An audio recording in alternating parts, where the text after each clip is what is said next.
परम शांति, परम शांति।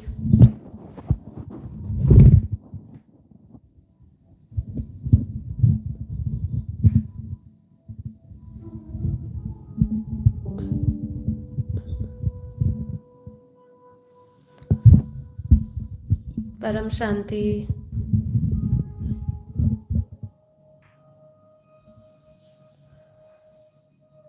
परम शांति, बेहद की गुड मॉर्निंग, बेहद की परम महाशांति है। सभी दिव्य आत्माओं का, बेहद की आत्माओं का परम परम स्वागत है परम शांति मोटिवेशन एंड मेडिटेशन चैनल में। मैं साक्षी आप सभी का हार्दिक स्वागत करती हूँ हमारे डेली लाइव मेडिटेशन में 5:30 to 6:30 में। तो कैसे हैं आप सब? आशा करती हूँ आप सब अच्छे होंगे, बेहद के आनंद में होंगे, बेहद की खुशी में होंगे, बेहद की परम शांति में होंगे। तो चलिए शुरू करेंगे आज का हमारा एपिसोड नंबर 594। तो फटाफट आ जाइए, लाइव ज्वाइन कर लीजिए, तो हम आगे अपनी चर्चा आगे बढ़ाएंगे। तो जैसे कि आप सब टाइटल भी पढ़ रहे हैं, तो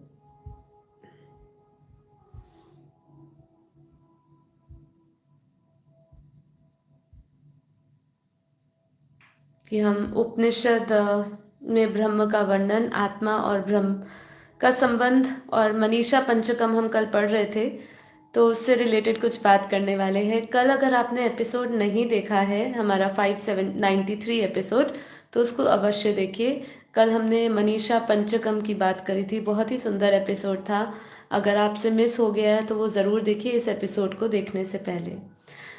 तो देखिए, अगर हम ब्रह्म की बात करते हैं, क्योंकि सब कुछ जो हमारा पूरा ज्ञान है, ज्ञान जो है उसी पर टिका है कि उस ब्रह्म को जानना। हम जो महावाक्य बोलते हैं कि अहम ब्रह्मास्मि, कि मैं ही ब्रह्म हूँ।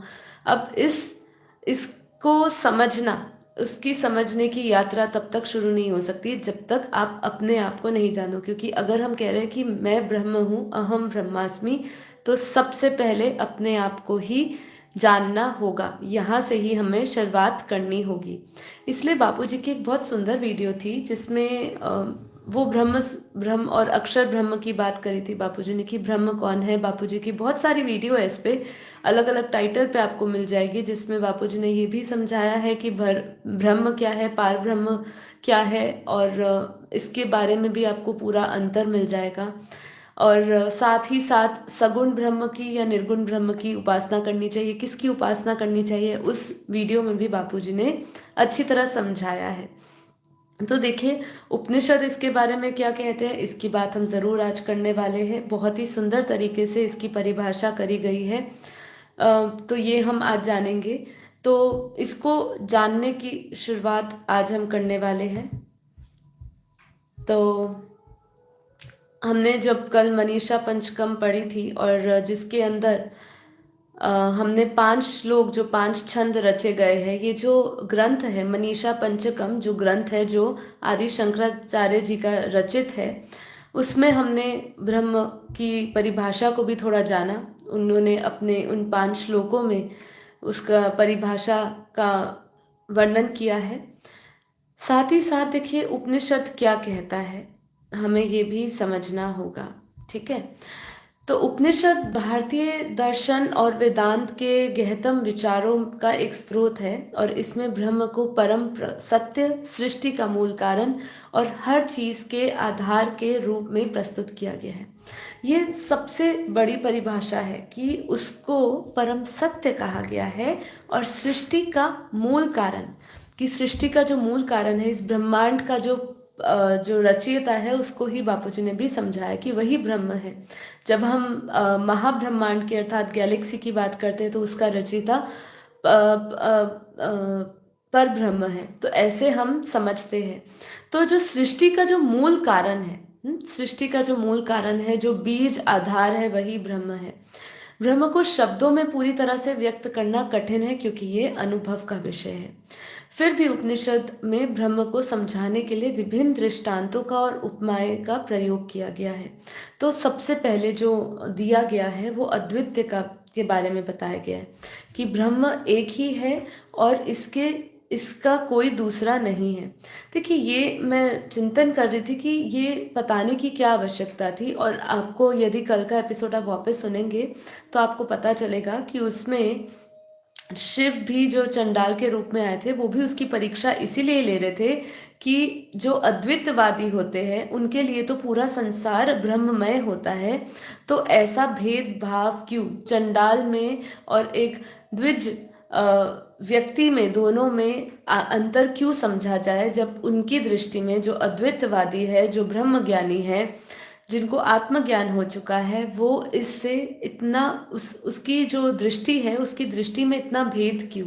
तो उनकी परीक्षा लेने के लिए जब आए थे तब उनको जागृति हुई, और तब जो बातें निकली उसके अंदर भी यही बात आई। तो हमने कल भी बात की थी कि ब्रह्म एक है, अब इसका कोई दूसरा नहीं। मतलब एक तरफ ये भी कहते हैं कि मैं एक हूँ और मैं ही सब कुछ हूँ। अब मैं विचार कर रही थी कि इसके ऊपर इतना ऐसा क्यों कहा गया है। देखिए, इसका भी एक बहुत बड़ा कारण है मेरी दृष्टिकोण में कि यदि ऐसा नहीं किया तो सब में जो विभिन्नता है, क्योंकि सभी अपने अपने अलग अलग गुणों से, रूपों से, गुणों से, आदतों से, संस्कारों से भरे हुए हैं। यदि हम इस भाव को अपने अंदर नहीं लाएंगे, अद्वैत को नहीं लाएंगे, अद्वितीय भाव हमारे अंदर प्रकट नहीं होगा, तब तक हमारे अंदर आत्मदृष्टि नहीं आएगी। सबको एक देखने की जो हमारे अंदर भाव है वो प्रकट नहीं होगा। इसीलिए कहा कि सबके अंदर परमात्मा का अंश है। वास्तव में देखा जाए तो अगर हम हर एक योनि की बात करें तो हर एक योनि में क्या परमात्मा है? वो परमात्मा नहीं, उसकी जो जो उसको क्या कहा, वो आधार है, वो बीज आधार है जिसमें से ये पूरी सृष्टि निकली है। वो बीज आधार किस तरीके से है? जब पूरा एक से अनेक होने का जब संकल्प हुआ, उस पार ब्रह्म परमेश्वर का कहो या परमात्मा कहो या ब्रह्म स्वरूप का कहो या उस शिव निराकार का, जब एक से अनेक होने की ये प्रक्रिया हुई, जब उनमें ये संकल्प आया, तो उसमें से जो पावर निकली है ना, उसमें से जो ऊर्जा निकली, वही परम प्रकाश से, ऊर्जा से पूरी सृष्टि बनी। अब उससे धीरे धीरे एक से एक जैसे कहते हैं, वो बीज है, वो मूल बीज है, लेकिन उससे रचना होती गई। अब हर एक टहनी से अलग अलग पत्ता निकला, हर एक पत्ते से अलग अलग फूल निकले। तो ये सब जो है, ये जो इतनी विभिन्नता है, ये विभिन्नता तो देख रहे हैं, लेकिन उसका जो मूल आधार है, जो उसका बीज है, वो एक ही है। तो यहाँ पे उन्होंने इसलिए ऐसा कह दिया कि मैं एक हूँ और मैं सब कुछ हूँ, या मैं ही सब जगह व्याप्त हूँ, या कण कण में वो व्याप्त है। वो उसका परिभाषा ये देने का मतलब यही था कि उसका परम प्रकाश, उसकी ज्योति, उससे ही पूरी सृष्टि का निर्माण हुआ है, और उस सृष्टि के अंदर जो भी अंतर्गत जितनी भी और रचना आती है, वो भी उसी का ही एक अंश है। इसीलिए ऐसा कह दिया गया, जिससे लोग समझ सके, अपनी समझ शक्ति को बढ़ा सके और मतभेद में ना उतरे, कि सबको अंतिम जो लक्ष्य है, हमारा जो ज्ञान का जो लक्ष्य है, या भक्ति का लक्ष्य है, या जो परमात्मा की तरफ लगे हुए हैं, उनका एक ही लक्ष्य है कि हम सब एक उस परमात्मा को पहचाने और उस तक अपने अपने रचयिता के पास जाएं। तो ये ही एक मुख्य कारण बना था, जिसके कारण इन्होंने अद्वैतवाद को इतना आगे बढ़ाया।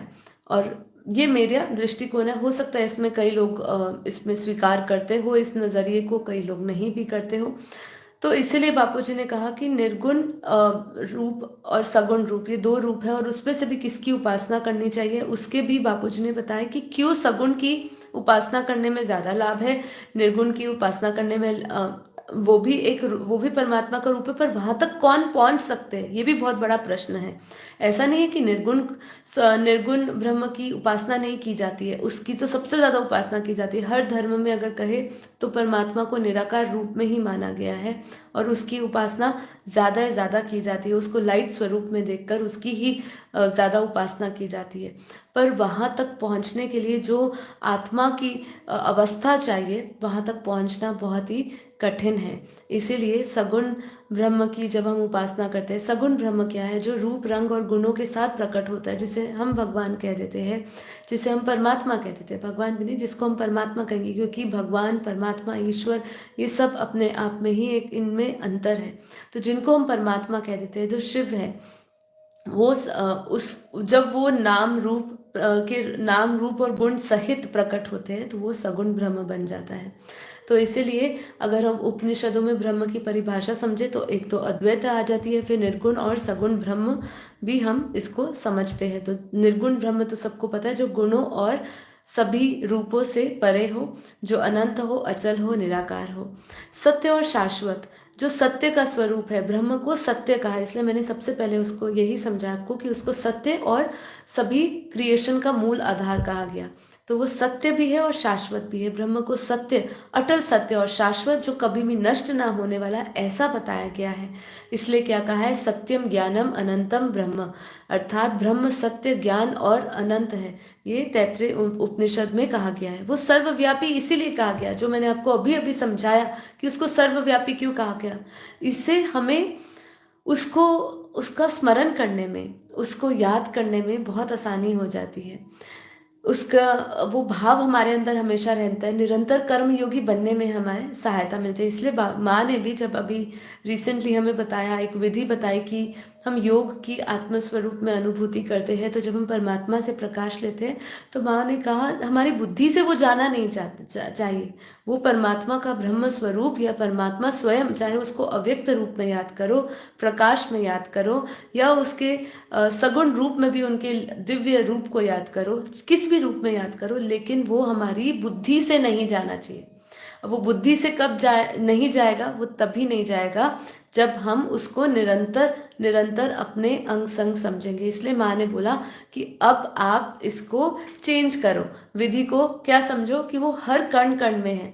इसलिए भक्ति में तो बोलते ही है कि कण कण में परमात्मा समाया हुआ है, पर इसका हमें वास्तविक अर्थ समझना है। ऐसे नहीं समझना है कि आप किसी भी पत्थर की भी पूजा करने लग जाते हैं।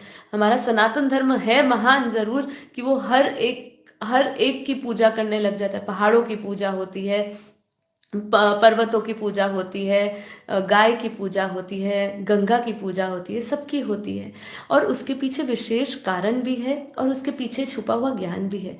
लेकिन अब इस काल में, इस युग में, अब जो ये समय है, ये बहुत ही ज्ञान का समय है। इस समय आपको अपनी बुद्धि से निर्णय लेना होगा और ये समझना भी होगा कि इतना ज्ञान को इस तरीके से क्यों बताया गया, नहीं तो अर्थ का अनर्थ हो जाता है और लोगों की भावनाओं के साथ भी खेला जाता है, और उसके चक्कर में सनातन ज्ञान को भी बहुत ही अलग अलग तरीके से सामने रखा जाता है। तो अब अगर हम ब्रह्म के स्वरूप उपनिषद की तरफ से समझे तो उसको सर्वव्यापी भी कहा। क्या कहा, ब्रह्म हर जगह है और सब कुछ में विद्वान है। इसीलिए क्या कहा, ईशा उपनिषदों में भी कहा है, सभी कुछ ईश्वर में व्याप्त है, निर्विकार और उसे अजर अमर अविनाशी भी कहा गया है कि ब्रह्म में कोई विकार या परिवर्तन नहीं होता, वह जन्म मृत्यु से परे है, वही आदि मध्य और अंत है। इसीलिए उसको समझना अति आवश्यक हो जाता है हमारे लिए कि हम उस ब्रह्म को जाने। अर्थात जब ये क्रिएशन हुई, इस ब्रह्मांड की रचना हुई, तो सबसे पहले जिसको बोला कि वो एक प्रकाश का पुंज था, एक दिव्य ज्योति थी, जिसमें से एक से अनेक हुए, जिसमें से उन्होंने अपने ही आकारी शिव शक्ति निकले। आकारी शिव शक्ति से कैसे विष्णु की रचना हुई, विष्णु की नाभि से कैसे विष्णु और लक्ष्मी ने कि कंबाइंड स्वरूप की अगर बात करते हैं तो उनसे ब्रह्मा की रचना हुई। और ये पूरी जो सृष्टि में आज हम रचना देख रहे हैं वो प्रजापिता ब्रह्मा की है। तो ये पूरा ब्रह्म का ज्ञान लेना होगा, ब्रह्म ज्ञानी बनना होगा। इसीलिए बहुत ज़रूरी है कि ज्ञान की गहराई में जाके समझिए और ब्रह्म ज्ञानी बनिए। ठीक है, तो अभी हमें बहुत सारी बातें करनी है, इसकी परिभाषा को समझना है, और हमारा जो कल हमने जो लिया था मनीषा पंचकम, उसके बारे में भी कुछ बातें वापस हम शेयर करेंगे। बहुत सुंदर आर्टिकल है मेरे पास, ज़रूर आज पूरा एपिसोड देखिएगा। तो पर अभी हमारा समय हुआ है योग का। आंखें बंद करके अब हम योग में जाएंगे, तो मेरे साथ सभी आंखें बंद करके योग में आ जाइए। और आज का जो संदेश है बाप का वो बहुत ही सुंदर है। मैं पूरी तरह तो आपके सामने आज वो प्रस्तुत नहीं कर सकती, लेकिन कल वो अवश्य करूँगी, उसको जब लिख के आपके सामने लाऊंगी। लेकिन अभी मेरे पास समय नहीं था, पर उसमें इम्पॉर्टेंट पॉइंट जो हमारे लिए धारणाओं के लिए ज़रूरी है, स्व परिवर्तन के लिए ज़रूरी है, सबसे पहला कि हमें अपने संस्कार परिवर्तन करने हैं। संस्कार परिवर्तन का समय आ चुका है।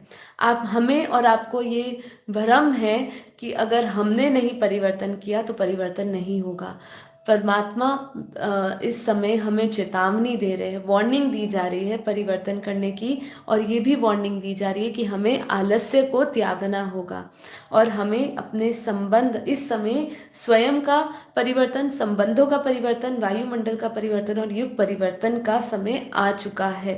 आप देखेंगे बहुत सारे लोग युग परिवर्तन की बात कर रहे हैं, तो युग परिवर्तन एक बहुत ही बड़ा परिवर्तन होने वाला है जिसकी कल्पना अभी लोगों के बाहर है। कई सूक्ष्म आत्माएं इसमें मदद कर रही है, कई लोगों को इसका थोड़ा सा झलक दिखा रही है कि ये परिवर्तन किस प्रकार से होगा। इसलिए एक बहुत सुंदर वीडियो आई थी कि जो परिवर्तन का समय होगा या जो आने वाला समय होगा, जिसको महाकाल प्रलय भी कहा गया है, अब वो जो महाकाल प्रलय का समय आएगा, धरती का जो अंतिम समय आएगा, उस समय आपको वही बचेगा। अभी रिसेंटली एक बहन की भी वीडियो हमने ग्रुप में शेयर करी थी और उसके बारे में भी बताया था कि वो भी कैसे कह रहे हैं कि उसी को बचाया जाएगा जो अपने प्रकाश में होगा, अपने दिव्य लाइट में होगा। तो देखिए ये सब ज्ञान कहाँ से निकल रहा है? ये सब ज्ञान जो है सूक्ष्म जगत की आत्माएं सबको प्रेरणा दे रही है, सबके अंदर ये बीज डाल रही है कि इस तरीके से ही आपको पूरे समाज को मैसेज देना होगा, पूरी दुनिया में ये मैसेज फैलाना होगा कि अब जो समय है वो जैसे युग परिवर्तन का है, वही आत्म जागृति का समय चल रहा है। आत्म जागृति का समय कई समय से शुरू हो चुका है, 2018 से ही शुरू हो चुका है।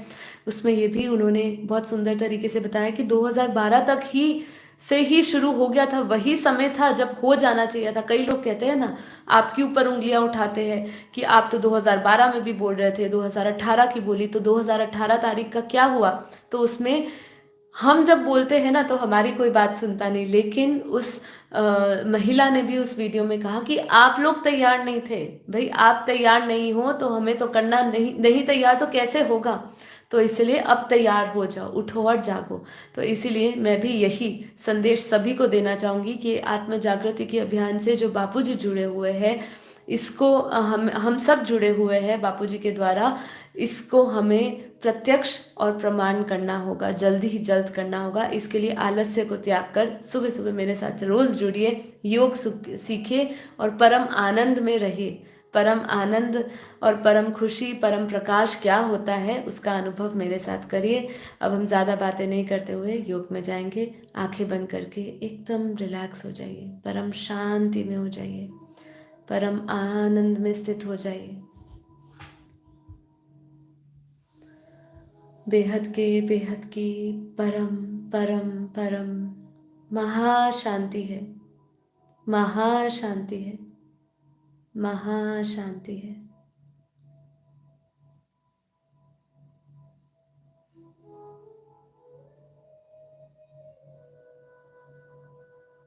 गहरी लंबी श्वासें भरते हुए हर एक श्वास में परम शांति का उच्चारण करें।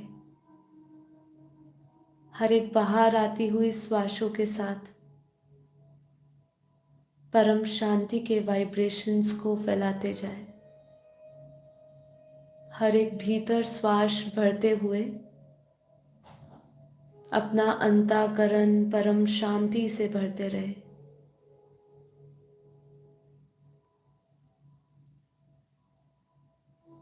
आत्म स्वरूप में स्थित हो जाए। जो इन आंखों से दिखता है वो नाशवान है, वो अनित्य है, असत्य है।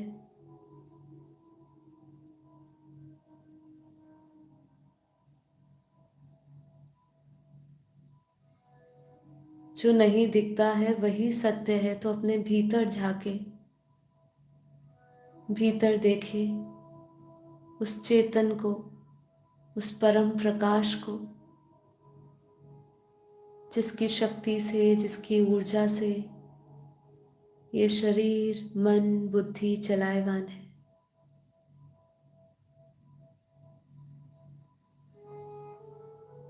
सभी चिंताओं से मुक्त हो जाए, भीति सो बिंदी लगाए,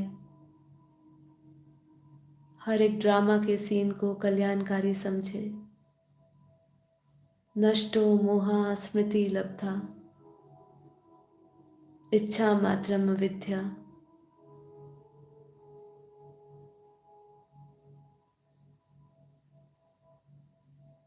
ये सभी दिव्य संकल्पों को धारण करते हुए इसका अभ्यास करें। मन को उस वैराग्य भाव से भर दे।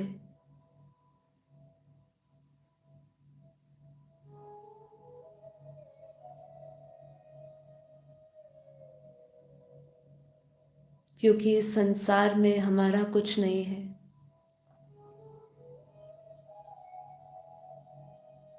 जो कुछ भी है वो केवल और केवल कर्म बंधन है। आप, मैं, हम सभी अपने कर्म बंधन चुकता करने आए हैं।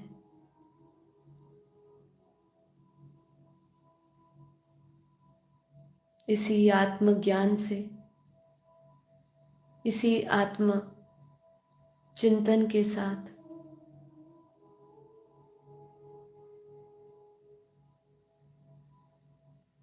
स्वस्वरूप में स्थित होकर ही मैं आत्मा अपने परम पिता परमात्मा से शक्ति और प्रकाश लेकर ही अपने सभी कर्मों को नष्ट कर सकूंगा।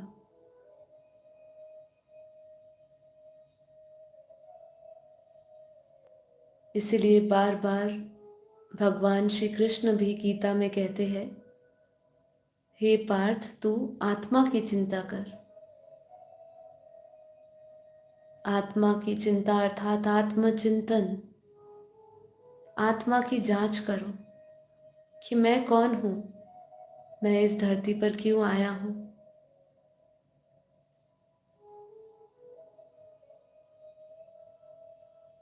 आज बाप हमें संदेश दे रहे हैं कि अपने संपन्न स्वरूप का आवाहन करें। संपन्न और संपूर्ण स्वरूप बनना है तो निरंतर बुद्धि में बाप होना चाहिए, तभी हम अपने संपन्न और संपूर्ण स्वरूप में आ सकेंगे।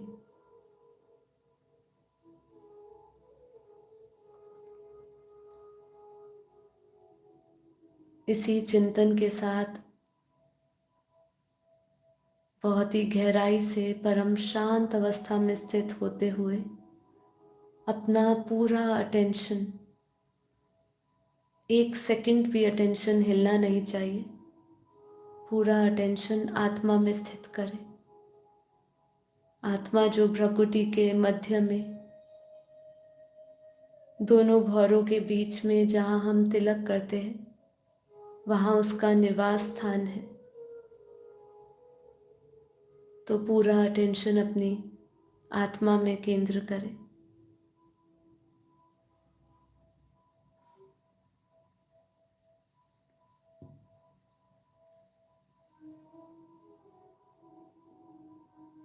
विजुअलाइज करें, उस पॉइंट ऑफ लाइट को देखें, उस चमकते हुए सितारे को देखें।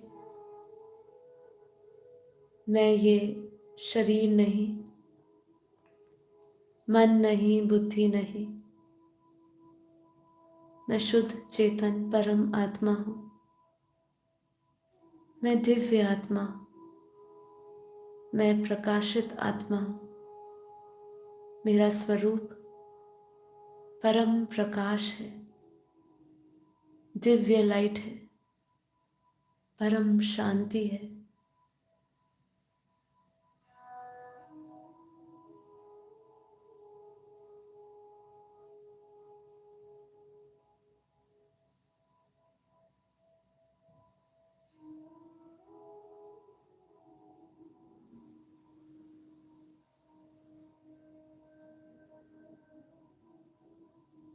विजुअलाइज करें और हर एक संकल्प को अपने भीतर, उसकी वाइब्रेशंस को महसूस करते जाइए, तभी आपको इसका गहरा अनुभव होगा।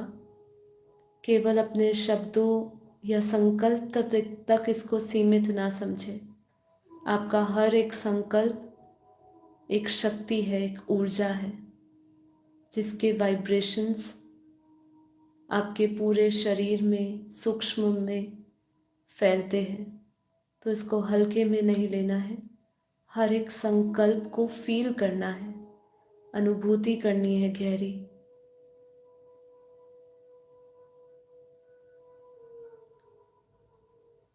मैं ये शरीर नहीं, मन नहीं। जैसे ही हम ये संकल्प कर रहे हैं, महसूस करें तुरंत के तुरंत कि आप देह भान से परे एकदम हल्का महसूस कर रहे हैं। मैं ये शरीर नहीं, मन नहीं। मन बेहद शांत और स्थिर और धीरे धीरे अमन होता जा रहा है।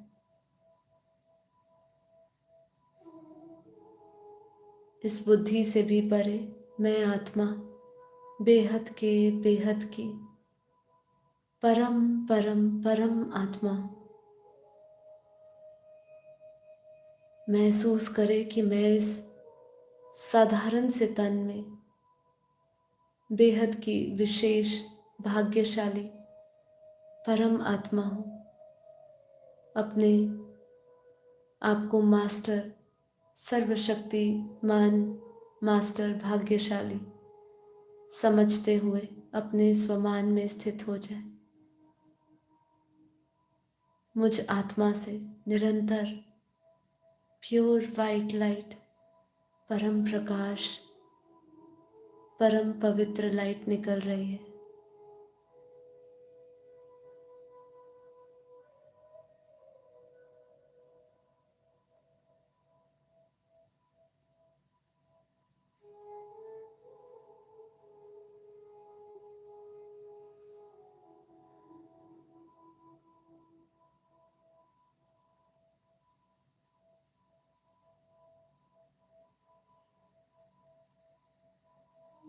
मुझ आत्मा में अरबों खरबों सूर्यों के समान प्रकाश समाहित है।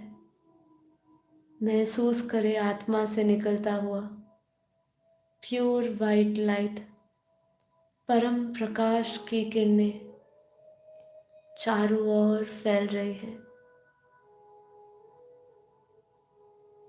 जैसे सूर्य पूरी पृथ्वी को प्रकाशित करता है, मैं आत्मा जिसमें अनंत सूर्यों का प्रकाश है, बेहद के बेहद की अनंत अनंत शक्तियां हैं,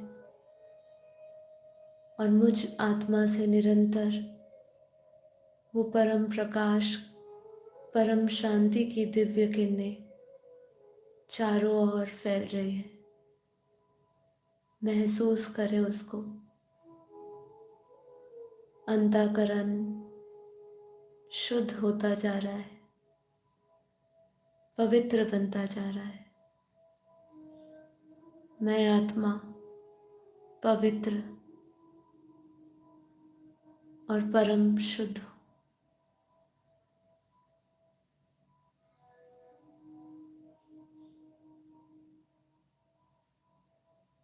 महसूस करें देह और इंद्रियों से न्यारे परम प्रकाश स्वरूप में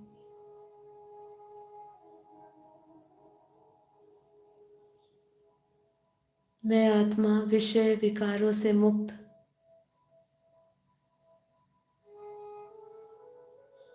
बेहद के बेहद की परम परम परम शांति में स्थित हूँ।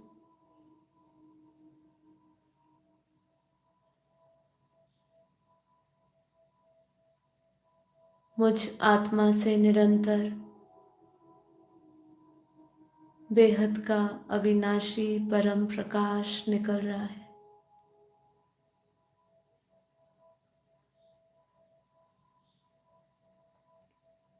आत्मा के चारों ओर एक शक्तिशाली प्रकाश के आभा मंडल को महसूस करें।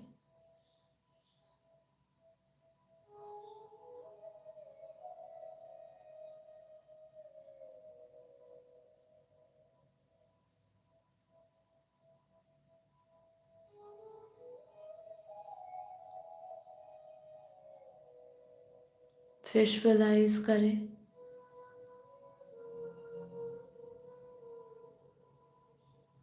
मेरे चारों ओर एक दिव्य परम प्रकाश का घेरा है।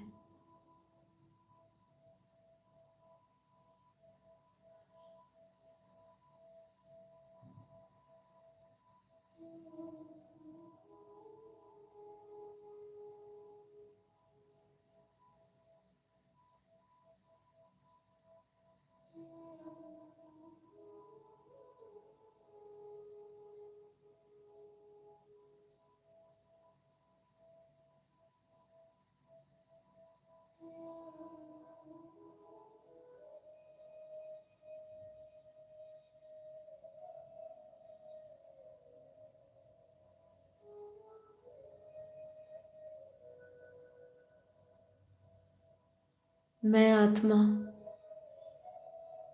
बेहद की परम परम परम आत्मा आत्म स्वरूप में स्थित परम प्रकाश परम लाइट में स्थित अपने चारों ओर प्योर वाइट लाइट और परम शांति के दिव्य वाइब्रेशंस को महसूस कर रही हूँ।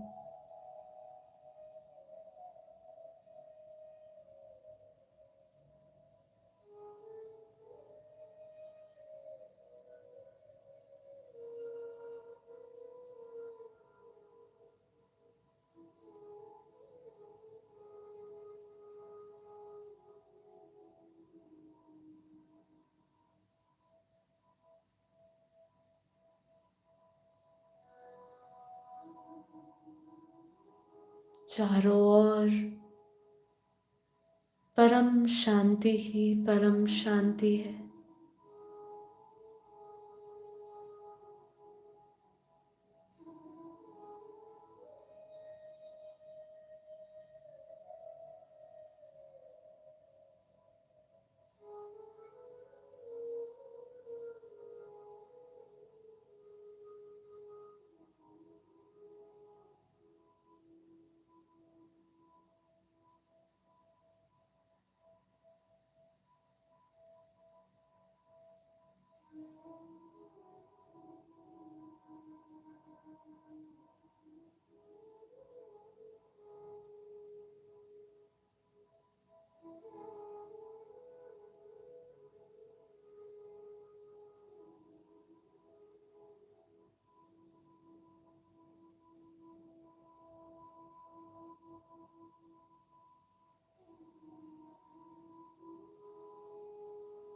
विजुअलाइज करें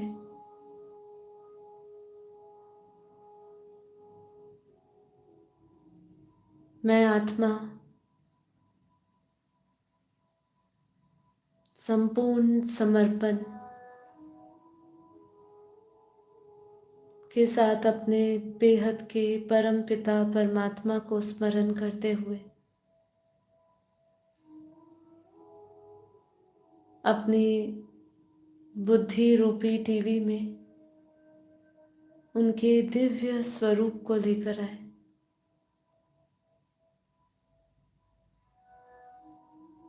विजुअलाइज करें, महसूस करें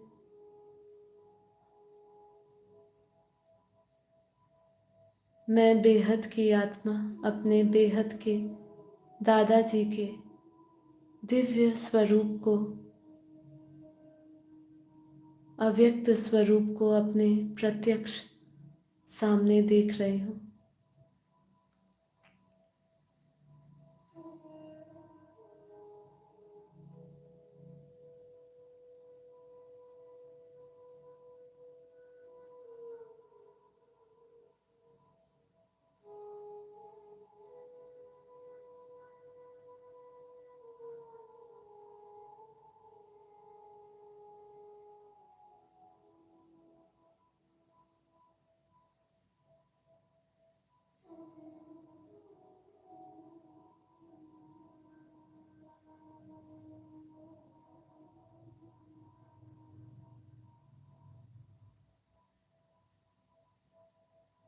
मैं आत्मा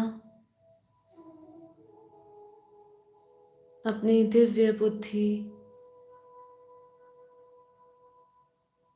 मैं बेहद के दादाजी के दिव्य स्वरूप को देख रही हूँ। उनके व्यक्त में अव्यक्त रूप को देख रही हूँ। मैं आत्मा महसूस कर रही हूँ मेरे चारों ओर परम प्रकाश है, परम लाइट है, परम शांति है। और इसी वाइब्रेशंस में हर एक कण कण में दादाजी के अनंत रूप है। पूरा वायुमंडल, पूरी स्पेस, पूरा विश्व, पूरा ब्रह्मांड, पूरी गैलेक्सी, पूरा यूनिवर्स, पूरा मल्टीवर्स बेहद के दादाजी के अनंत अनंत रूपों से भरा है। उनके अनंत रूप है, जैसे कि हम उनको कण कण में हर स्थान पर देख रहे हैं। उनके दिव्य रूप को देख रहे हैं और उनके प्रत्येक रूप से परम प्रकाश बरस रहा है, परम लाइट बरस रही है, जो अमृत रूपी परम प्रकाश है। वो पूरे विश्व में बेहद के दादाजी से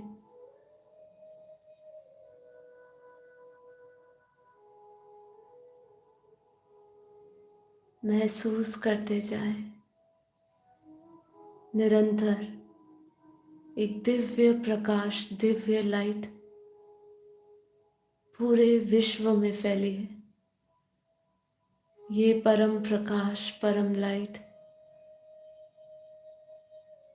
पूरे विश्व में बेहद के दादाजी के रूप से आ रही है। उनके अनंत रूप है। उनके अनंत रूपों से, उनके मस्तक से निरंतर परम प्रकाश बरस रहा है।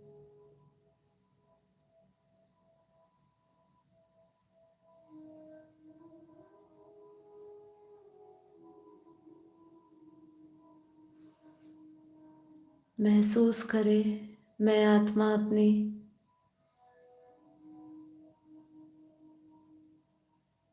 दिव्य बुद्धि से पूरी दुनिया परम प्रकाशमय देख रही हूँ। पूरा विश्व, अनंतानंत ब्रह्मांड, अनंतानंत महाब्रह्मांड, universe, great universe, great great universe, ऐसी जो अनंत रचनाएं हैं, सभी अनंत रचनाएं दादाजी के दिव्य प्रकाश से भर रही है। परम पिता परमात्मा अपने परम प्रकाश से पूरी मल्टीवर्स को प्रकाशित कर रहा है।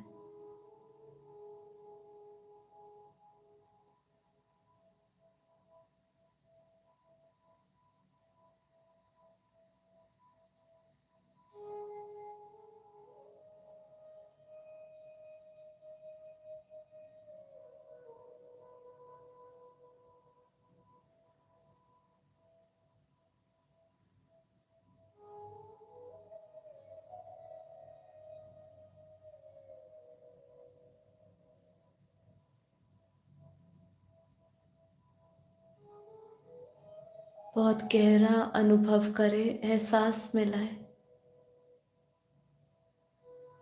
मुझ आत्मा में जो परम प्रकाश उतर रहा है, बेहद के दादाजी के मस्तक से मेरे मस्तक में जो परम पवित्र लाइट आ रही है, जो गॉड रेस आ रही है, उसकी दिव्य अनुभूति करें। बेहद की दिव्य अनुभूति। इतना प्रकाश उतर रहा है। मैं आत्मा परम प्रकाश में स्थित अपने ज्योतिर्मय स्वरूप को अनुभव करती हुई महसूस कर रही हूँ।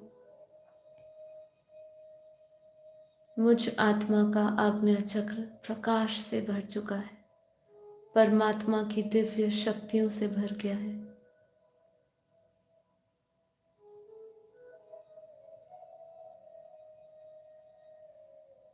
आज्ञा चक्र से निकलता हुआ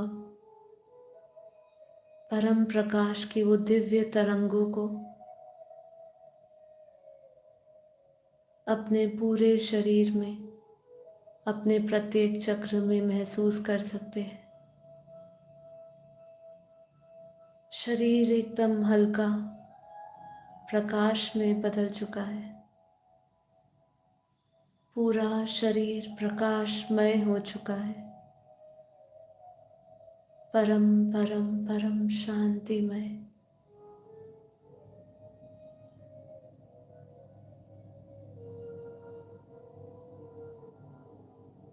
गहराई से महसूस करें और इस गहरे योग में उतरते हुए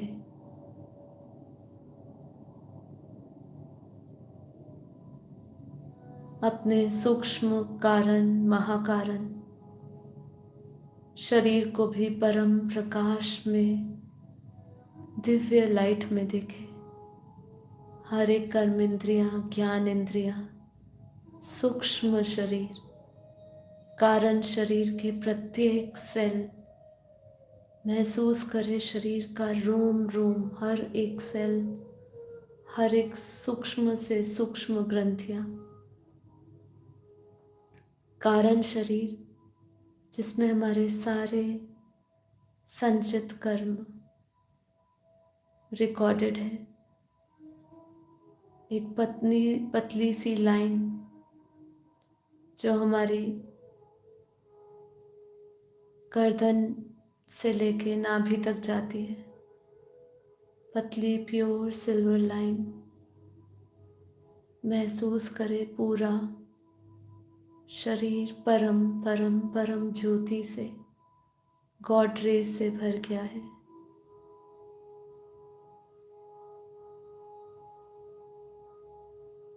मैं आत्मा बेहद के परम प्रकाश में, परम लाइट में हूँ। अब मुझ आत्मा से निरंतर परम लाइट पूरे विश्व में जा रही है। मैं आत्मा, आधार मूर्त आत्मा, विश्व परिवर्तक आत्मा, मुझ आत्मा से निरंतर एक दिव्य ऊर्जा, सकारात्मक ऊर्जा, दिव्य प्रकाश पूरे विश्व में और ब्रह्मांड में जा रहा है। अपने दिव्य ऑरा को, उस पावरफुल ऑरा को महसूस करें।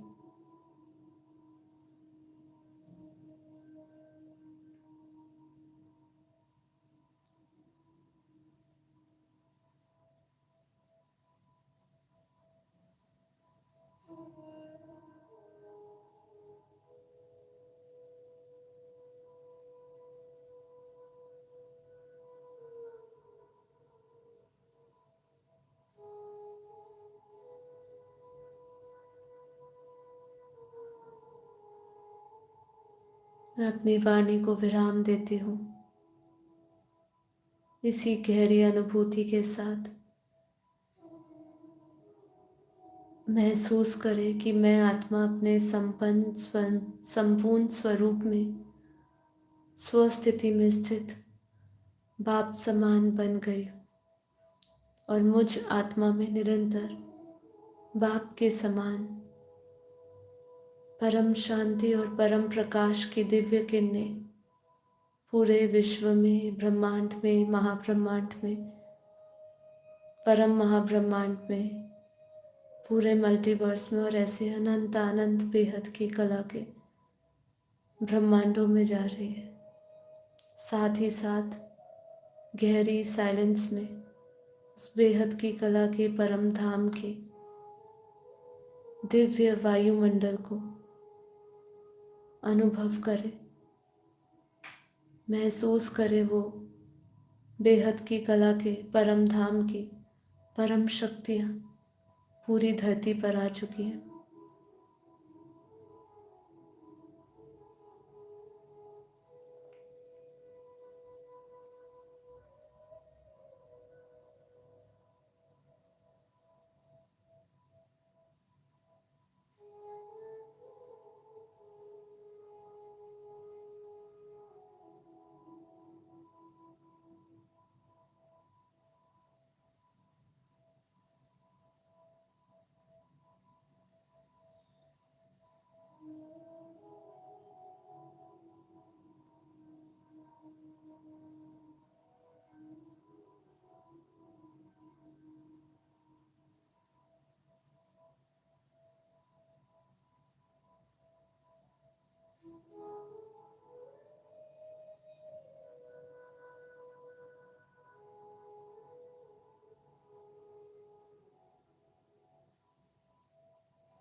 परम शांति, बेहद की परम परम परम महाशांति, महाशांति, महाशांति।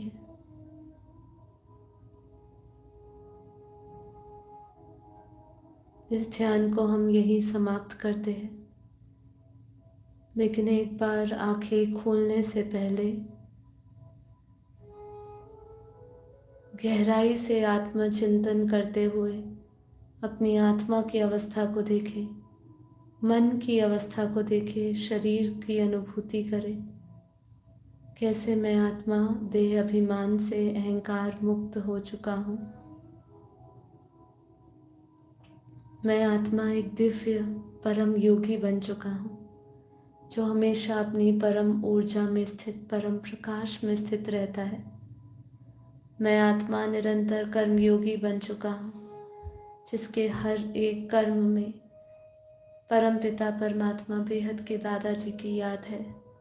मैं अपने संपन्न स्वरूप में स्थित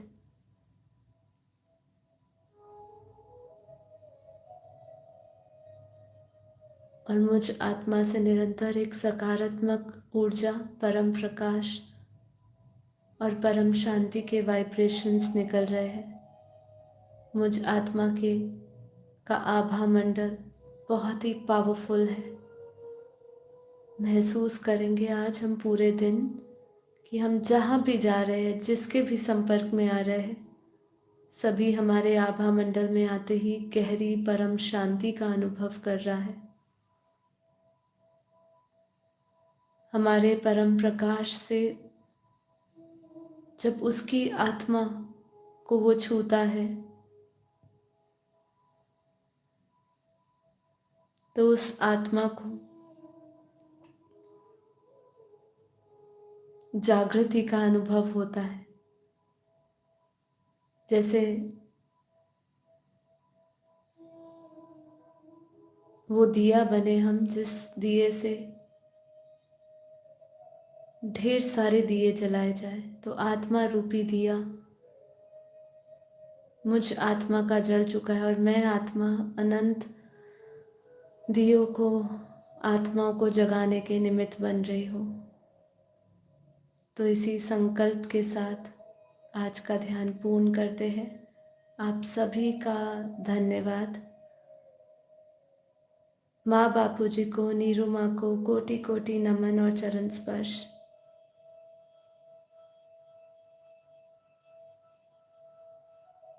दोनों हथेलियों को घिसे। हथेलियों को आंखों पे रखें, हथेलियों के भीतर आंखें खोलिए और हथेलियों को नीचे ले आइए। परम शांति, परम शांति।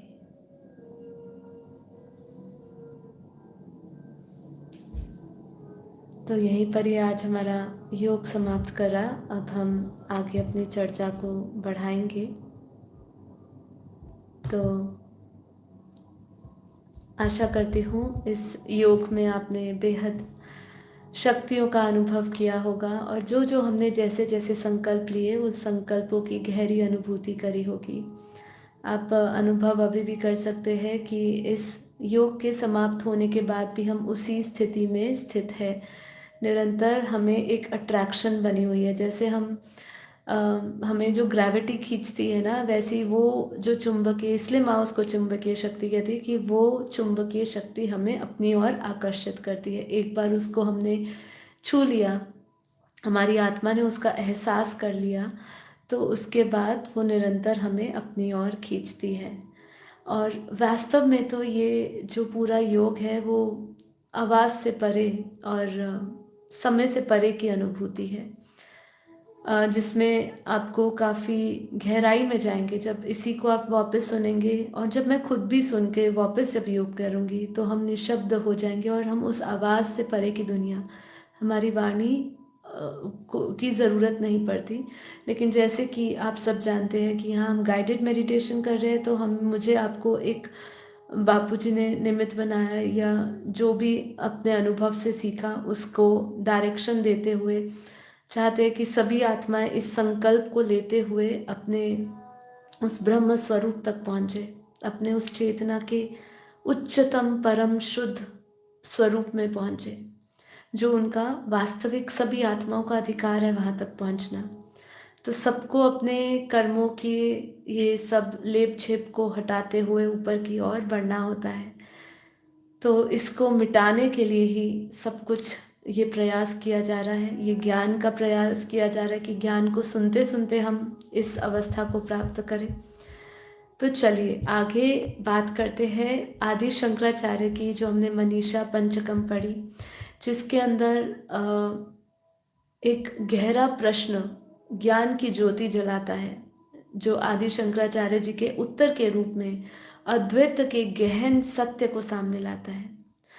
जगत गुरु आदि शंकराचार्य का मनीषा पंचकम केवल एक ऐसे प्रश्न का उत्तर नहीं है। जो प्रश्न आपको याद हो तो हमने कल बात करी, वापस एपिसोड को रिकैप में देखिएगा, जिसके अंदर क्वेश्चन बस यही था कि तू जिसको हटने के लिए कह रहा है वो कौन है। वो तू ये शरीर को कह रहा है, अन्मय कोश को कह रहा है, अन्मय रूपी शरीर को कह रहा है, या तू चेतना को कह रहा है, किसको हटने के लिए कह रहा है। इसी एक गहरे प्रश्न से मनीषा पंचकम केवल एक उस प्रश्न का उत्तर नहीं बल्कि आत्म जांच का उत्तर है। ये उपनिषद का गहन ज्ञान के अमृत से भरा हुआ है, जो हमारी अवधारणा और परम ज्ञानोदय के लिए संक्षेप में प्रस्तुत किया गया है। जगत गुरु आदि शंकराचार्य ज्ञान के सागर को शब्दों के बीच में, ध्यान से सुनते जाइए, इसके शब्दों में ही देखिए हमारे उपनिषद इतने शुद्ध है, इतने शुद्ध है। मैं इतनी गहराई में उतरी नहीं हूँ क्योंकि बेहद का परम ज्ञान जो दादाजी ने दिया है वो इतना पर्याप्त है आपके जीवन में कि आपको आपके क्रिएटर का ज्ञान हो जाता है। पर जो उपनिषद है, जब हम उपनिषदों को सुनते हैं तो इस युग में, इस काल में, इस समय में आपको वो धारणाएं लेने में मदद करता है। तो वो इतना परम शुद्ध है जो आपके सुनते सुनते आपका अंतःकरण शुद्ध हो जाता है। और जब आपका मन अंतःकरण शुद्ध हो जाता है, चित्त में पड़ी हुई वृत्तियां धीरे धीरे धीरे धीरे इसी आत्मचिंतन से बदलती जाती है, तब आपको गहरी आत्मा की अनुभूति में आप उतरते हो। यही है आत्मा की जांच करना। ये आपको एकदम परम शुद्ध शब्द जब आपके कान में आपके पड़ते हैं, आपके मस्तिष्क में उतरते हैं, दिल में उतरते हैं, चित्त पे पड़ता है इसका प्रभाव, तो हर एक शब्दों के बीजों में समेटने वाला ये महान जो ग्रंथ है, जो हमारे उपनिषद है, वो हमें हमारे अंदर एक बहुत ही बड़ा विशाल परिवर्तन लाते हैं। मनीषा पंचकम में ये हमारी एक समझ के लिए उपनिषदों में एक महावाक्य है या सबसे संपूर्ण वाक्य है जिसका आश्रय प्रस्तुत करते हैं। उपनिषद हमें आत्म साक्षात्कार की ओर ले जाने के लिए विभिन्न उदाहरणों और तर्कों का माध्यम से ब्रह्मांडों की एकता को स्पष्ट करते हैं। इसका उदाहरण भी मैं आपको देना चाहूंगी। जैसे कहा ना कि वो हमें बहुत सारी उपमाएं देते हैं कि अगर हम इसको समझें कि उपनिषदों में ब्रह्म के अनुभव को समझने के लिए बहुत सारे दृष्टांत दिए जाते हैं। यदि आप उसको पढ़ेंगे तो सबसे पहला एक आता है सभी धागाओं का आधार। ये मुंडक उपनिषद में आता है जिसमें कहते हैं कि जैसे माला के मोती एक धागे में पिरोए होते हैं ना, वैसे ही ये पूरी सृष्टि ब्रह्म के आधार पे टिकी हुई है। मतलब ये ब्रह्म के आधार पे टिकी हुई का क्या मतलब है? अगर मैं ब्रह्म को परमात्मा कहूँ या वो परम प्रकाश कहूँ या परम ज्योति कहूँ, वो दिव्य परम लाइट कहूँ, तो उसके ऊपर कैसे टिकी है? क्योंकि वो प्रकाश नहीं, वो करंट नहीं, तो ये धरती नहीं। और वही प्रकाश से जो जागृत आत्माएं धरती पर है, उन्हीं जागृत आत्माओं के परम प्रकाश परम ज्योति के कारण ही पूरी समस्त दुनिया टिकी हुई है। इसलिए मैंने कई बार ऐसा बताया आपको कि ये पूरी दुनिया, ये जो कुछ हम कह सकते हैं ना मुट्ठी भर आत्माएं जो जागृत आत्मा है, उसके कारण टिके। नहीं तो आज धरती पर इतना कुकर्म बढ़ चुका है, इतना पापाचार भ्रष्टाचार बढ़ चुका है, इतनी सूक्ष्म नेगेटिव आत्माओं का प्रभाव और प्रहार हो रहा है कि ये धरती एक सेकंड भी टिक नहीं सकती है। लेकिन ये आज जो टिकी है वो इसका आधार कौन है? वही जैसे कि ये जो समझा रहे हैं कि जैसे माला के जो मोती एक धागे पे पिरोए होते हैं, वैसे ही ये सृष्टि ब्रह्म के आधार पर टिकी है। वो ज्योति, वो परम लाइट पे टिकी है, वो कुछ दिव्य आत्माओं के परम प्रकाश पे टिकी है। फिर घड़े और मिट्टी का तो उदाहरण हम बहुत बार देते हैं। जो छांदोग्य उपनिषद में कहा गया है कि घड़ा, मिट्टी, घड़ा, मटका और पात्र सब केवल मिट्टी के बने हैं, असलियत में वह मिट्टी ही है। इसी प्रकार सृष्टि के सभी नाम रूप केवल ब्रह्म के विचित्र स्वरूप है। इसकी उपमा इसलिए मैं आपको साथ साथ, जैसे हम अभी पढ़ रहे थे वो मनीषा पंचकम में, उसमें भी बोला कि कैसे आपको उपनिषद बहुत सारे अनुभव और दृष्टांत के साथ समझाता है। तो दो तो हमने समझे। तीसरा सागर और तरंगों का दृष्टांत दिया जाता है, जो मांडुक्य उपनिषद में दिया गया है कि सागर और उसकी तरंगे अलग नहीं है, तरंगे सागर का ही हिस्सा है। जब हम उस पर ब्रह्म परमेश्वर में समाहित होते हैं, जो मोक्ष का एक विधि बताई गई है।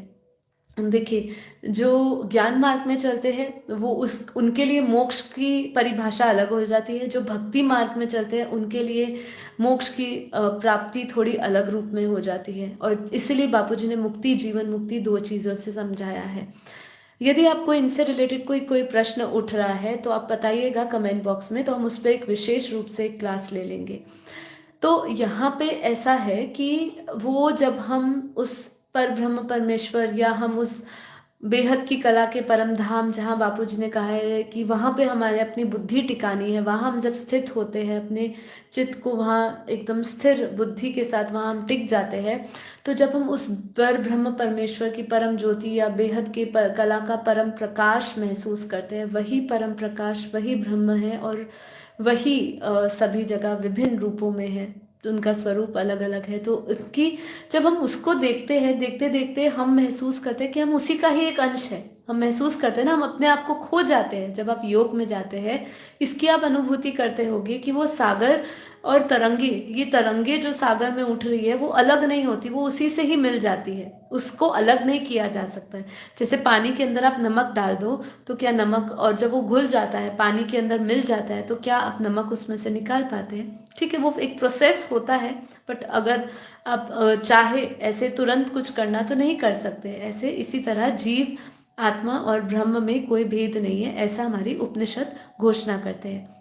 बीज और वृक्ष का दृष्टांत दिया जाता है कि ब्रह्म को वह बीज बताया गया है।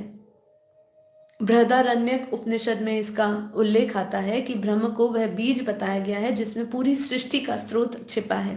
इस प्रकार अलग अलग व्याख्याएं, उपमाएं हमारे शास्त्रों में दी गई है। तो यहाँ उपनिषद हमें आत्म साक्षात्कार की ओर ले जाने के लिए विभिन्न उदाहरणों और तर्कों के माध्यम से ब्रह्मांड की एकता को स्पष्ट करते हैं। उपनिषद अक्सर ज्ञान के उस प्रमुख प्रमुख पहलुओं को वाक्य के कुछ शब्दों में समेट देता है कि जो अत्यधिक चिंतन और भीतर के अंतिम अंतिम परिवर्तन को प्रेरित करने के लिए पर्याप्त है। बहुत सुंदर लाइन, फिर से ध्यान से समझिए। उपनिषद क्या करता है, अक्सर ज्ञान के प्रमुख पहलुओं को वाक्यों के कुछ शब्दों में समेट देता है। जैसे हमें 4 महावाक्य मिले, अहम ब्रह्मास्मि, तत्वमसि, ये सब जो हमें मिले, ऐसे 4 जो महावाक्य मिले, वो भी क्या है, ऐसे अक्सर ज्ञान के प्रमुख पहलुओं को वाक्यों के कुछ शब्दों में समेट देता है, जो कि अत्यधिक चिंतन और भीतर के अंतिम परिवर्तन को प्रेरित करने के लिए पर्याप्त है। ऐसे वाक्य को महावाक्य के रूप में भी जाना जाता है। हम अपने व्यक्तिगत और सांसारिक मुलाकातों में ऐसे महावाक्यों से रूबरू होते हैं। उदाहरण के लिए उपनिवेशवाद के दिनों में भारतीय में स्वतंत्रता की इच्छा जगाने के लिए वंदे मातरम का वाक्य भी काफी था। महाभारत में कर्ण के लिए भी कुंती का वह कथन कि तुम मेरे पुत्र हो काफी था, जिससे उसका पूरा जीवन पूरी तरह बदल गया। तो ऐसे अलग अलग उपमाएं दी गई है। ठीक है, आगे समझते हैं कि उपनिषद आत्म जांच में से संबंधित है, इसलिए उपनिषदों के महावाक्य उच्चतम स्तर के व्यक्तिगत परिवर्तन को गति प्रदान करने में सक्षम है। तो यहाँ पे ये चीज समझनी है, क्यों हमें उपनिषदों का अध्ययन करना है। हमारे जीवन में बेहद का परम ज्ञान उतर चुका है, हमारे अंदर वो परम ज्योति जाग चुकी है, फिर भी हम क्यों उपनिषद का, कोई पूछ सकता है आपसे कि आप फिर भी उपनिषद महावाक्यों का इतना लेवल पे अध्ययन क्यों कर रहे हो, क्योंकि ये आपके भीतर उच्चतम स्तर के व्यक्तिगत परिवर्तन को गति प्रदान करता है। जैसे हम बाप के संदेश को, आज के पुरुषार्थ को बार बार सुनते हैं, माँ की वाणी को रोज सुनते हैं, बापूजी की वीडियोस को बार बार सुनते हैं, उसका अध्ययन मनन चिंतन करते हैं कि बापूजी क्या समझा रहे हैं, उसको हम किस तरीके से हम आत्मा का अनुभव बना सकते हैं, तो इससे होता क्या है। और ऐसे ही उपनिषदों का भी किसी लेवल पे जो अपनी आध्यात्मिक यात्रा शुरू ही कर रहा है, जब वो पढ़ता है तो ऐसे महावाक्य से उसकी उच्चतम स्तर के व्यक्तिगत परिवर्तन को एक गति प्रदान होती है, जो हम में से प्रत्येक और संपूर्ण मानवता पर लागू होती है। उपनिषद के महावाक्य आमतौर पर अपनी संरचना में सरल होते हैं, याद रखने में आसान होते हैं, और फिर भी वो ज्ञान से भरपूर होते हैं। इसीलिए कहा तत्वमसि, तू ही है, अहम ब्रह्मासि, मैं ब्रह्म हूँ, प्रज्ञानम ब्रह्म, अर्थात चेतना ही ब्रह्म है, और अयात्मा ब्रह्म, आत्मा ही ब्रह्म है। सबसे महत्वपूर्ण ये महावाक्य हमें सिखाए जाते हैं, इसलिए इसको हमें संक्षेप में ही कम से कम समझना तो चाहिए ही है। प्रत्येक शरीर में सन्निहित आत्मा कोई और नहीं बल्कि वह सर्वभौतिक आत्मा या परमात्मा है, जो पूरे ब्रह्मांड में सन्निहित है। यह आश्चर्यजनक है, यद्यपि यह पहली नजर में समझ से परे है, लेकिन जब इस पर विचार किया जाता है तो ऐसे महावाक्य अत्यंत रहस्यदायक हो जाते हैं और सकारात्मक रूप से उत्थान करने के लिए होते हैं। ठीक है, अब इसमें जो आगे समझा रहे हैं, मनीषा पंचकम में जो समझाया गया कि जो उसका प्रथम श्लोक था, मैं थोड़ा सा 2-5 मिनट और ले लेती हूँ, फिर ख़त्म करेंगे। और भी कुछ जानकारियाँ शेयर करनी थी, पर थोड़ा सा इसको संक्षिप्त में ले आते हैं कि मनीषा पंचकम के प्रथम श्लोक में जीव आत्मा का विश्लेषण किया गया था। ठीक है, उसमें क्या कहा गया था कि निष्कर्ष निकला गया था कि कोई और नहीं बल्कि तुम ही ब्रह्म हो। इससे जीव ब्रह्म वेदांत रहस्यमय या जीवात्मा और ब्रह्म के रहस्य का रहस्य कहा जाता है। दूसरे श्लोक में आदि शंकराचार्य परमात्मा का विश्लेषण करते हुए और घोषणा करते हैं कि केवल ब्रह्म ही व्यक्तिगत शरीरों में जीवात्मा के रूप में प्रकट होता है। सभी जीवित शरीरों और सभी लोकों में वह निहित आत्मा ही है। इस प्रकार प्रथम 2 जो श्लोकों में उपनिषदों का संपूर्ण सार, जीवात्मा और आत्मा की पहचान आ जाती है, और एकीकरण हमारे मधुर उपयोग के लिए प्रस्तुत किया गया है। फिर से इस प्रकार जो 2 श्लोक हमने समझे, जो पहले 2 श्लोक मैंने कहा था इसको 5 छंद और 5 श्लोकों में डाला गया है। तो पहला तो वो क्या आ रहा है, जीव ब्रह्म वेदांत रहस्यमम, अर्थात वो जीवात्मा और ब्रह्म के रहस्य को समझा रहे पहले श्लोक में, जिसमें वह कोई और नहीं बल्कि ब्रह्म हुई, पहला श्लोक। दूसरा श्लोक में क्या था, वो परमात्मा सभी जीवित शरीरों और सभी लोकों में निहित आत्मा का विश्लेषण करते हुए, परमात्मा का विश्लेषण करते हुए घोषणा कर रहे हैं कि केवल ब्रह्म ही व्यक्तिगत शरीरों में जीवात्मा के रूप में है। तो ये जो 2 श्लोक है, यही 2 श्लोक पूरे उपनिषद के संपूर्ण सार, जीवात्मा परमात्मा की पहचान और एकीकरण को प्रस्तुत कर रहे हैं। ठीक है। तीसरा श्लोक जो था वो था, करुणावश सदैव कृपालु आदि शंकराचार्य ने ऐसा ज्ञान को प्राप्त करने की विधियां तथा मान्यता के लिए उसके लाभ बताए हैं। और जो चौथा श्लोक था वो आदि शंकराचार्य जी ने आगे बताते हुए, आत्मा ही सत परम सत चित्त अर्थात अनंत ज्ञानम और आनंद अर्थात परम आनंद है, वह सबसे निकटम और प्रिय है, फिर भी ज्ञान से परे है। देखिए, ये एपिसोड आप सुन रहे हैं और स्पेशली ये जो अंतिम भाग सुन रहे हैं, इसके लिए आप एक बार कल वापस वो श्लोक जो हमने 5 पढ़े थे, उसकी जो हमने व्याख्या समझी थी, उसको दोहराइएगा, क्योंकि ये सारांश बता रहा है उसका कि उन्होंने क्या प्रस्तुत किया था, हमें उससे क्या मिला। तो चौथे श्लोक में क्या पता कि आत्मा ही सत चित आनंद बोलते हैं ना, तो सत मतलब परम सत्य है, परम तत्व है, चित आनंद ज्ञान है और परम आनंद है, अनंत ज्ञान है। चित उसका जो है वो अनंत ज्ञान है और इतना निकटम और प्रिय होते हुए भी वो इस सभी ज्ञान से परे है। वो ज्ञान से परे कब होती है, जब वो अपने स्वस्वरूप में एकदम स्थित हो जाती है, तब वो निष्काम निर्विकार निराकार निरंजन बन जाती है, त्रिगुणातीत बन जाती है, तब वो ज्ञान की भी अवस्था से परे हो जाती है। और अंत में जो 5वें श्लोक में आदि शंकराचार्य जी बताते हैं कि आत्म साक्षात्कार का अंतिम लाभ परम आनंद का स्वाद है, जो हमारे भीतर एक परम शांति सागर के रूप में भरा है। जो इससे जानने और इस ज्ञान का चिंतन करता है, वह अतः परम आनंद के उस सागर में विलीन हो जाता है और उस अवस्था में वह ब्रह्म का ज्ञाता नहीं रह जाता, बल्कि स्वयं ब्रह्म हो जाता है। ये बहुत सुंदर लाइन, इंपॉर्टेंट, कि वो जब उस अवस्था को प्राप्त होता है तो ब्रह्म का ज्ञाता नहीं है ना, उसका ज्ञाता नहीं रह जाता, बल्कि वो स्वयं ब्रह्म बन जाता है। बस इसी के साथ आज का एपिसोड हम समाप्त करेंगे। और भी कुछ बातें हैं जो हम कल करेंगे, इसके लिए आप मेरे साथ डेली जुड़िए। 5:30 से 6:30 के एपिसोड में मेरे साथ ज्ञान करिए, ज्ञान की चर्चा करिए। अपने भी आप जो विचार है वो आप शेयर कर सकते हैं, मुझे ईमेल कर सकते हैं sakshi@paramshanti.org। आप हमारे इस परम शांति ऑर्गेनाइजेशन के व्हाट्सएप ग्रुप के साथ भी जुड़ना चाहते हैं तो डिस्क्रिप्शन बॉक्स में सारी डिटेल्स है। अन्यथा अगर आपको नहीं मिलती है तो आप मुझे ईमेल करके संपर्क कर सकते हैं, sakshi@paramshanti.org पर आप अपने कुछ प्रश्न हो तो उसके भी संबंधित आप मुझे ईमेल कर सकते हैं।